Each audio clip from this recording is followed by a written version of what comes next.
In tonight's Ask Anthony, when your spouse dies, the last thing you expect is to be told you died too. That's exactly what one Jacksonville woman says happened after she notified the Social Security Administration about her husband's death. Now, years later, she says she's still fighting to prove she is alive. I was married to my husband for over 40 years, and losing him was hard enough. In September 2020, Lisa Mercer's husband passed away unexpectedly. She says she did exactly what you're supposed to do, call the Social Security Administration right away to stop benefits and avoid overpayments. But somewhere in that process, something went very wrong. A federal record error that turned her life upside down.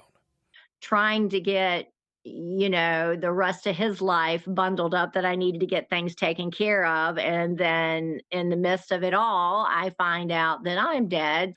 In a letter, the Social Security Administration admitted there had been a mistake. Both Mercer and her husband were listed as deceased. But she says even after that correction, the problems didn't stop, like the day she was pulled over for speeding. He gets in his car, leaves the door open, and he has his laptop in there with my driver's license pulled up, and it's flashing deceased. It's been 6 years, and while Social Security has worked to fix its records, Mercer says she still can't file her taxes because the IRS still has her declared dead. Being a widow was hard enough, but then having this happen on top of it Right. was just icing on the cake. The IRS says that I'm deceased.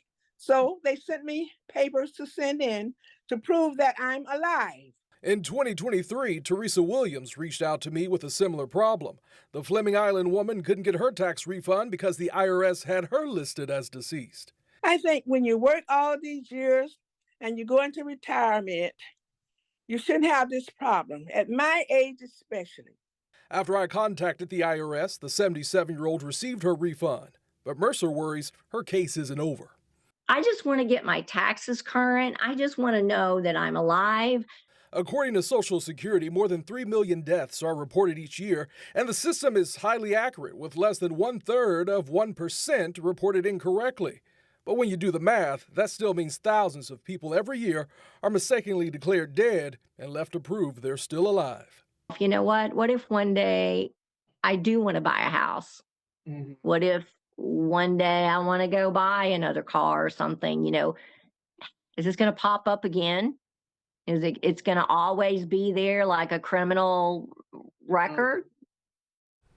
So if this happens to you, Social Security says contact your local office right away and bring valid identification. They can issue a correction letter to help fix the error with other agencies. Well, Mercer did that. She got the letter, and she says she is still dealing with the fallout.